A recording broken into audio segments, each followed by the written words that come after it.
A tún tẹ̀síwájú, dáadáa ni. Ní ìgbà mìíràn a lè béèrè lọ́wọ́ ènìyàn wípé báwo ni?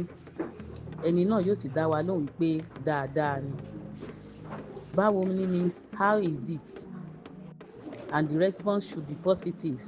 It is well or it is fine. But at times it could be negative response. But báwo ni means how is it or what happened? Bẹ́ẹ̀ náà ni a tún máa ń sọ pé ẹ̀yin ńkọ́? Ẹ̀yin ńkọ́? What about you ni ìtumọ̀ ẹ̀yin ńkọ́?